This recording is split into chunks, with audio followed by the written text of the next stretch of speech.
नमस्कार, मैं हूं प्रमिला दीक्षित। आप देख रहे हैं TV9 भारतवर्ष डिजिटल। जगत गुरु उवाच में आपका स्वागत है। आप देख रहे हैं ज्ञान की वर्षा, संतों की वाणी और सनातन के रास्ते सफलता की कहानी। आज हम जिस विषय पर बात करेंगे वो कहने को तो बहुत हल्का फुल्का है, मनोरंजन की बात है, सोशल मीडिया की बात है, रील की बात है, लेकिन बात बढ़ते बढ़ते इतनी बढ़ जाएगी कि वो रोग का रूप ले लेगी, ये किसी ने नहीं सोचा था। और हमारे पड़ोसी मुल्क में जहाँ सोशल मीडिया बैन पर इतनी ज़्यादा तादाद में हिंसा हो गई, तो ये बताता है कि विषय कितना गंभीर है। आज इस पर ही चर्चा होगी। हमारे साथ जगत गुरु हैं जो अपने वाणी से हमें तमाम सवालों का जवाब देंगे और जितनी भी शंकाएं हैं, ये हमारे साथ दिल्ली यूनिवर्सिटी के तमाम कॉलेज से छात्र आए हैं, उनकी शंका का समाधान करेंगे और नया रास्ता दिखाएंगे कि आखिर इसका सकारात्मक समाधान किस तरह हो सकता है। गुरु जी प्रणाम। बहुत आभार, बहुत धन्यवाद। इस धर्म यात्रा में ऐसे अद्भुत संयोग रचने के लिए, बढ़िया प्रश्न लाने के लिए आपका बहुत साधुवाद और आपके तमाम दर्शकों को सीताराम।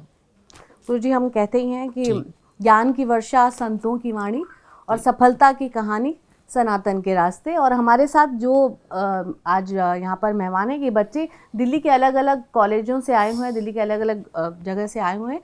और इनके विषय में, क्योंकि ये सबसे बड़ी बात है कि रील का रोग जो है, तो पहला सवाल तो आपसे ये, आप वाकई इसको रोग के तौर पर देखते हैं कि आप कहीं भी जा रहे होंगे, आ रहे होंगे और लोग बिना अपनी जान की परवाह किए हुए कहीं पहाड़ की चोटी पर या बिल्कुल भीड़ भरे ट्रैफिक में रील बनाने लगते हैं, तो क्या ये परेशानी बनती जा रही है लोगों के लिए भी और उन लोगों के लिए भी जो ये खुद कर ही रहे हैं? मुझे लगता है कि पर उपदेश कुशल बहुतेरे 99.9% वो लोग उपदेश दे रहे होते हैं इस बात पर जो स्वयं इसी रोग से ग्रसित होते हैं।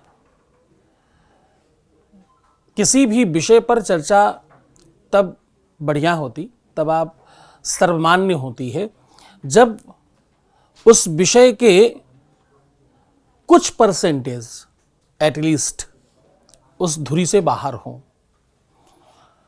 जब सब के सब एक ही दिशा में भाग रहे हों, तो वो रोग नहीं है, वो एक संयोग है।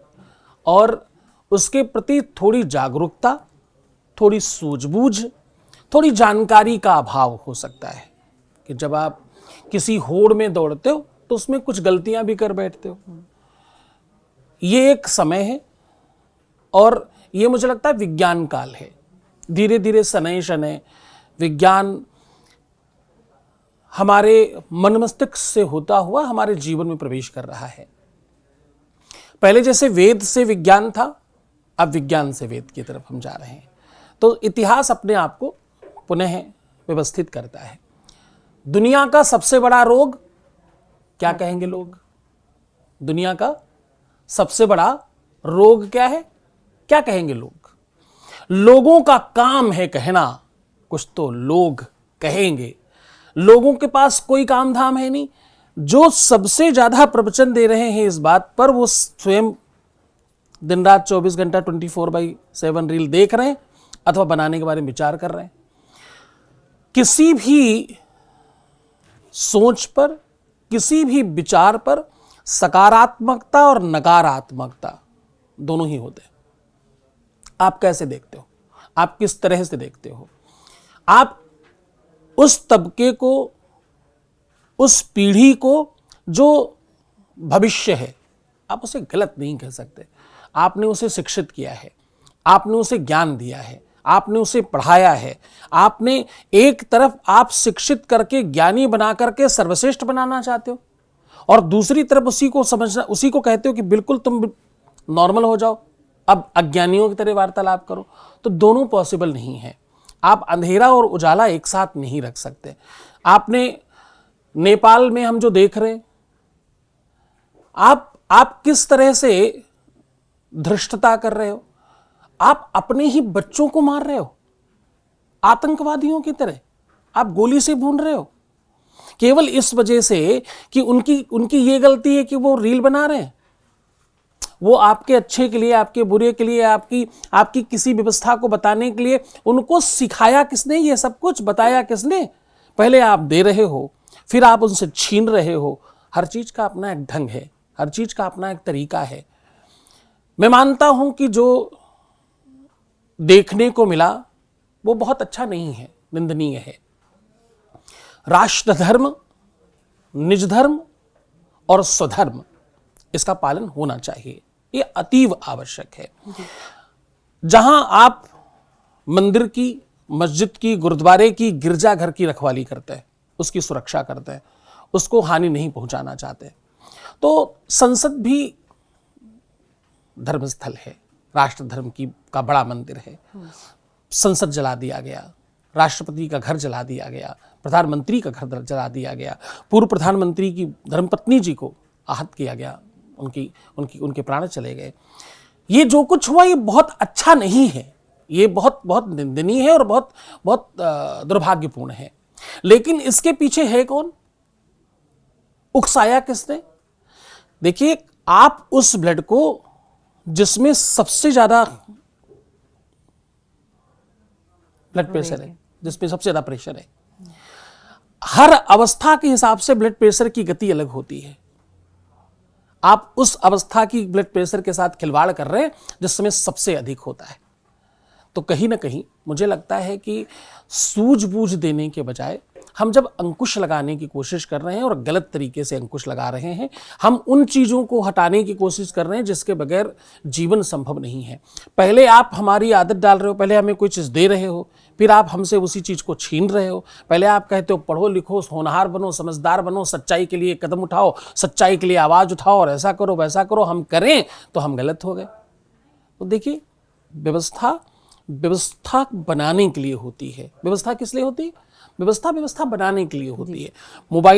मोबाइल की रील, ये रोग है कि नहीं? हाँ ठीक है, कुछ परसेंटेज लोग गलत कर रहे हैं, कुछ बच्चों से गलतियां हो रही हैं, उन्हें समझाया जाना चाहिए, उनको सही दिशा दिखानी चाहिए। हमारी युवा पीढ़ी खराब ही है, वो बिल्कुल बेकार ही है। अरे आजकल के बच्चे तो सत्यानाश ही हैं। अरे आप क्या कह रहे हो? किसको कह रहे हो? अपने ही बच्चों को कह रहे हो, अपने भविष्य को कह रहे हो, अपने घर को कह रहे हो और अपने फ्यूचर को कह रहे हो। इसका मतलब तुम सत्यानाश हो, इसका मतलब तुम्हें कुछ नहीं मालूम। बोया पेड़ बबूल का तो आम कहां से होगा? तुमने जो बनाया है, जो व्यवस्थित किया है, जो कंस्ट्रक्ट किया है, वो सामने है तुम्हारे। वेलकम कीजिए, स्वागत कीजिए, अन्यथा सुव्यवस्थित कीजिए। है हमारे साथ युवा पीढ़ी बिल्कुल सामने। क्या सवाल हैं आप लोगों के संदर्भ में, और गुरुजी से आप पूछ सकते हैं।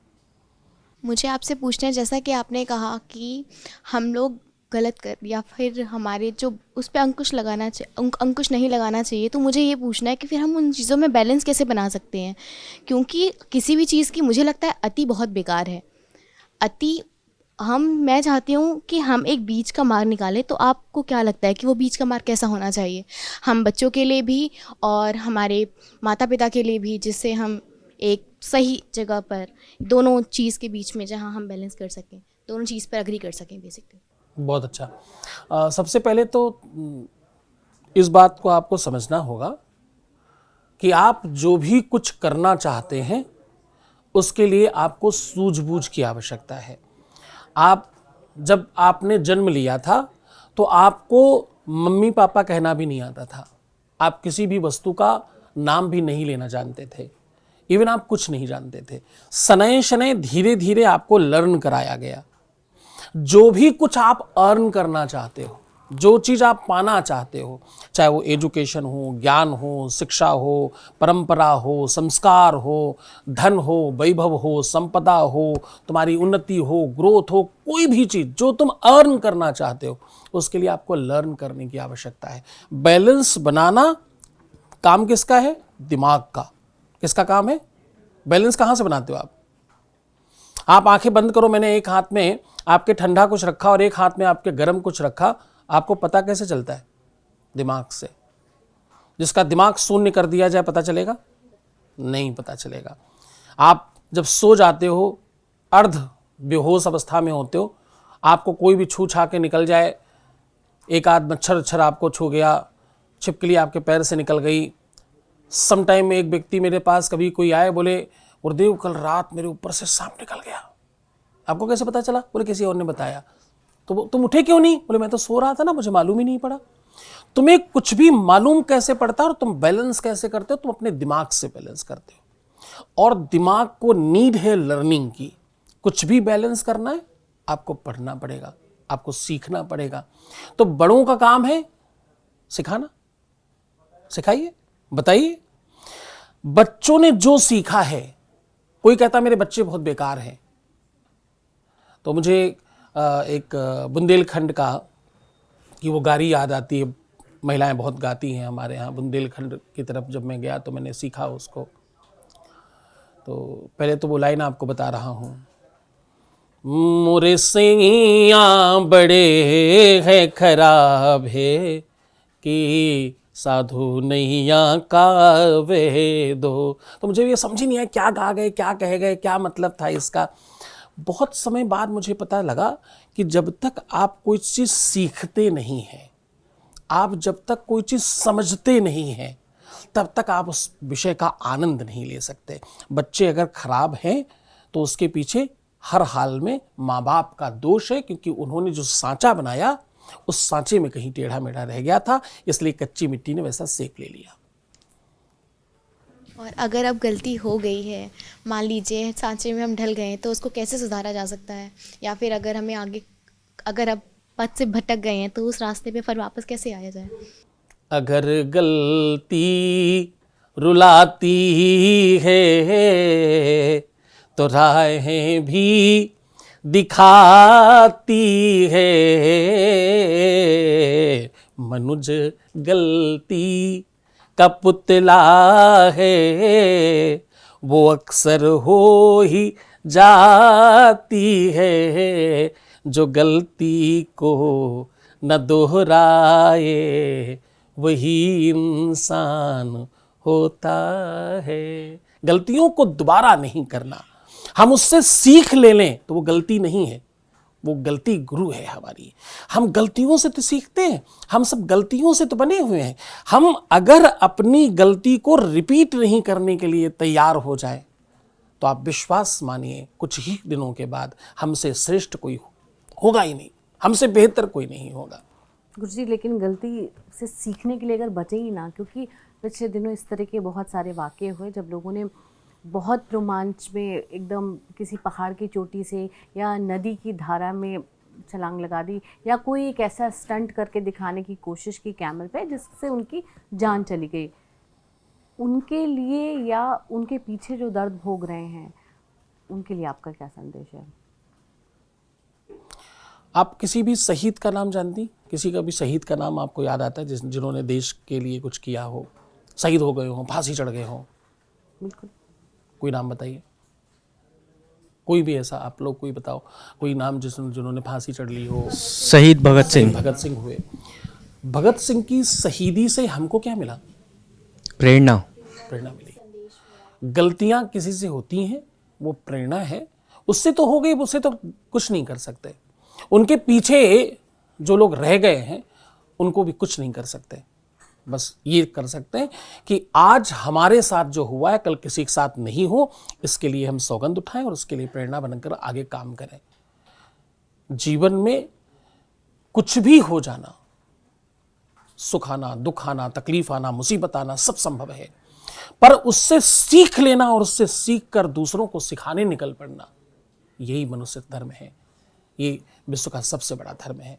आज हमारे परिवार में, वंश में, कुटुंब में, मित्रता में, दोस्त में, आसपास में कहीं कोई भी ऐसी चीज़ हो गई जो बिल्कुल अच्छी नहीं है, तो हमारा ये धर्म बनता है कि हम सबको सिखाना शुरू करें, हम सबको ये बताना शुरू करें कि इससे गलती होती है।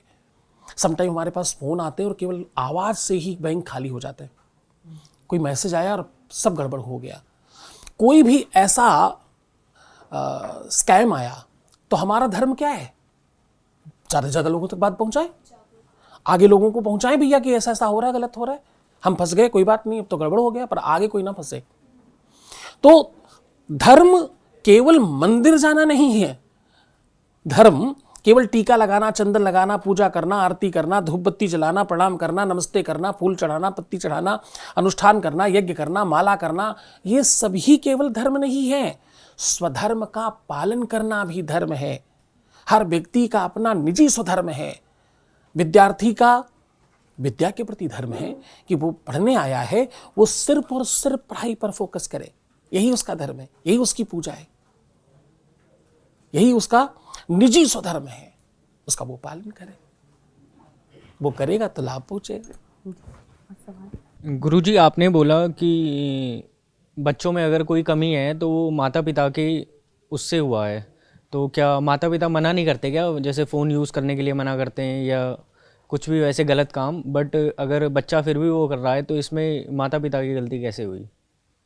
देखिए, जब तक इस विषय को हम लोग इस तरह नहीं समझेंगे कि किसी चीज को ठीक करना है, गलती केवल उंगली दिखाने के लिए नहीं है कि हम किसी को दोष देकर पल्ला झाड़कर अलग हो जाए कि माँ बाप की ही गलती है अथवा बच्चों की ही गलती है। ही जैसी कोई चीज नहीं होती, भी जैसी चीज होती। ही और भी लगा देने मात्र से पूरा भावार्थ चेंज हो जाता है, उसका पूरा अर्थ का अनर्थ और अनर्थ का अर्थ हो जाता है। ही और भी में एक तो भेद समझें, और दूसरा इसलिए कि बच्चे को मोबाइल का पता चला कैसे उसने रिकॉग्नाइज किया कि भैया मोबाइल क्या होता है? दिलाया ना, दिया ना, दिखाया ना। ऐसा माहौल बनाया जा सकता है जहां बच्चों को पता ही नहीं चलेगा मोबाइल क्या होता है। बचपन से ऐसी व्यवस्था बनाई जा सकती है कि बच्चा मोबाइल देखेगा तो डरेगा, भागेगा, दूर भागेगा। आपने बहुत सारी ऐसी चीजों के प्रति डर पनपाया है जो होती ही नहीं है, बचपन से सिखाया। अंधेरे से डरते हैं ना लोग, किसने सिखाया? माँ बाप ने। चुप चुप चुप, बाहर अंधेरा है, बाहर मत जाना। तो बाहर बाहर वो पकड़ने वाला आया है, बाहर वो कुत्ता आया, बिल्ली आई, ये आया, वो आया, ये सिखाया किसने? डर का दूसरा नाम पता है आपको किसी को? डर का दूसरा मीनिंग क्या है? डर का मतलब क्या है? डर का दूसरा नाम क्या है? पर्यायवाची क्या है? पढ़े लिखे बच्चों बताओ। खौफ ठीक है, और खौफ, भय। डर का दूसरा नाम होता है कंफ्यूजन अथवा भ्रम, जो है नहीं, जो है नहीं उसके होने की आशंका अथवा उसके होने की सोच को डर कहते हैं, जो है नहीं। तो वो जो भी कुछ दिमाग में पनप रहा है वो सब माँ बाप ने पनपाया है, जाने अनजाने में, जानकर अथवा अज्ञानता में। माँ बाप आपस में युद्ध कर रहे हैं, बच्चा बहुत छोटा है, क्या होगा पता है? वो समझ रहा है, उसकी नन्ही स्मृतियां उसे कैच कर रही हैं। आप स्वयं कह रहे हो घर के अंदर बैठे बैठे कि बाहर देखो फलाने अंकल आए, उनको कह दो जाकर के, है नहीं, पापा घर पे नहीं है। तो आप क्या कर रहे हो? आप नन्ही स्मृतियों में झूठ बोलने की प्रवृत्ति को बो रहे हो। आपने वो डाल दिया ताकि वो ऐसा बोलना शुरू करे। आगे वो आपसे भी झूठ बोलेगा। आप ही ने सिखाया है, आप ही ने बताया ऐसा करना चाहिए, ऐसे होता है। तो जाने अथवा अनजान में हम ही कर रहे हैं, हम ही दोषी हैं। पुष्प वाटिका की सौंदर्यता का पूर्णतः किसी को अगर श्रेय जाता है तो मालिक हो जाता है।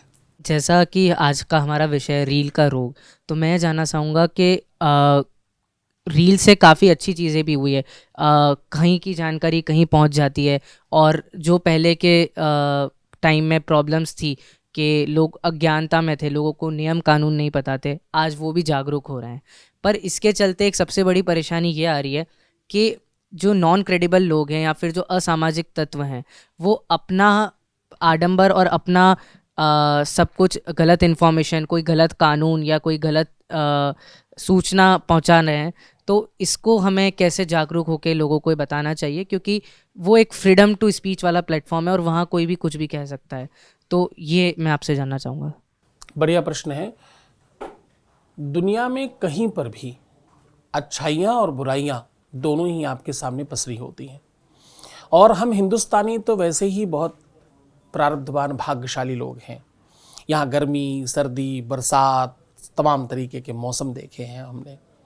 हम अच्छाइयाँ और बुराइयाँ बचपन से ही समझते हैं। हम काला और सफ़ेद बचपन से समझते हैं। हम रंगों को भी पहचानते हैं, हम हवाओं को पहचानते हैं। और केवल इसी देश की ये परंपरा है कि हम सामने वाले के चल रहे मन की बातें भी समटाइम गेस करने लग जाते हैं। यही सोच रहा होगा, ये इसने यही ही सोचा होगा मेरे बारे में। हो सकता नहीं हो सकता है गड़बड़ हो सकता है उस बात की उसमें सत्यता हो या नहीं हो। तो मुझे लगता है कि गलत और सही किसी को भी रोकने का सिर्फ एक ही तरीका है, उसका नाम है सही नॉलेज का होना, सही जानकारी का होना और अधिक अपने से बड़ों के साथ बैठना।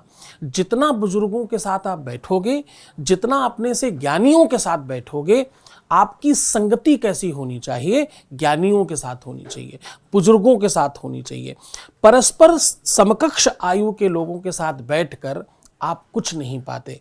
आप सदैव एक मूर्ख के साथ मूर्खता का बल बढ़ाता है, एक मूर्ख एक ज्ञानी के साथ बैठकर समटाइम कुछ ज्ञानी हो जाता है। तो इसका सिर्फ और सिर्फ एक ही तरीका है, वो तरीका ये है कि आप जितना हो सके ज्ञान का विस्तार करें, ज्ञानियों का संसर्ग करें, ज्ञानियों के सत्संग में बैठे। सत्संग का मतलब केवल राम कथा नहीं है, कृष्ण कथा नहीं है, सामान्य कथाएं ही केवल नहीं, उससे तो मिलता ही है ज्ञान। बुजुर्गों के साथ बैठकर वैसे ही जीवन का बहुत सारा ज्ञान प्राप्त हो जाता है। तो ज्ञानी बने, शिक्षित बने, साक्षर बने और शिक्षा को महत्व दें, क्योंकि विद्या ददाति विनयम, इसके बाद मैं अपनी बात पूर्ण कर रहा हूं। विद्या ददाति विनयम, विनयम ददाति पात्रत्वाम, पात्रत्वा धनमाप्नोति, धनाधनम तथा सुखम। सुख का रास्ता विद्या से होकर जाता है, क्योंकि विद्यावान व्यक्ति विनम्र हो जाता है, फिर वो शिष्ट हो जाता है, फिर उसमें पात्रता आती है, फिर वो उसका अधिकारी बनता है, फिर वो सुख पाता है। गुरु जी, आखिरी सवाल आप ये बता दीजिए, तो उसका सकारात्मक इस्तेमाल कैसे किया जाए? ऐसा क्या करें कि फेमस भी हो जाएं और आपके पास लाइक व्यूज़ भी आएँ, लेकिन आप जो काम कर रहे हैं वो बढ़िया हो, वो सकारात्मक दिशा में हो? सिर्फ और सिर्फ निरंतरता। जब आप कोई भी काम कर रहे हैं तो सबसे पहले तो आप किसी भी व्यक्ति से अपना कंपेयर ना करें। आप किसी को देख करके आदर्श बना करके उसका अनुसरण तो करें, लेकिन कंपेयर नहीं करें, क्योंकि आप जैसा दुनिया में कोई ही नहीं है। आप जैसे वैसा कोई नहीं, ना अच्छा ना बुरा। तुम जो हो तुम वही रहो। किसी भी व्यक्ति के घर में बूढ़े बाबा जी पैदा नहीं होते, छोटा बच्चा पैदा होता है, फिर सने सने वो बड़ा होता है, जवान होता है, फिर वो बूढ़ा भी होता है। तो तुम्हारा किया हुआ काम सने शने आगे बढ़ेगा, इस बात का विश्वास रखते हुए निरंतरता बनाए रखें, क्योंकि निरंतरता में वो ताकत है कि एक बूंद पानी में क्या ताकत होती है सोचो, पर वो अगर निरंतर पत्थर पर गिरता रहे तो उस पर भी वो अपना निशान बना जाता है। निरंतरता में वो क्षमता है। सकारात्मक चीज़ों का प्रवाह करें, अपनी उस जानकारी को बाहर निकाल कर रखें और उस ईमानदारी से रखें कि आपसे ज़्यादा जानकार और आपसे ज़्यादा ईमानदार किसी को लगे नहीं। इससे ज़्यादा बढ़िया कोई काम नहीं हो सकता। बहुत बहुत धन्यवाद गुरु जी। तो एक सूत्र में इस बात को समझें, तो जिसको आप रील बनाना कहते हैं वो रोग बनेगी या आप उससे रोल मॉडल बनेंगे, ये आपके हाथ में। सकारात्मक जो इस्तेमाल है वो किस तरह हो। बहुत बहुत धन्यवाद इस चर्चा के लिए और इतनी महत्वपूर्ण बात करने के लिए, अपनी ज्ञान वर्षा के लिए। अगले एपिसोड में मुलाकात होगी किसी और समस्या के समाधान के साथ। तब तक नमस्कार, धन्यवाद।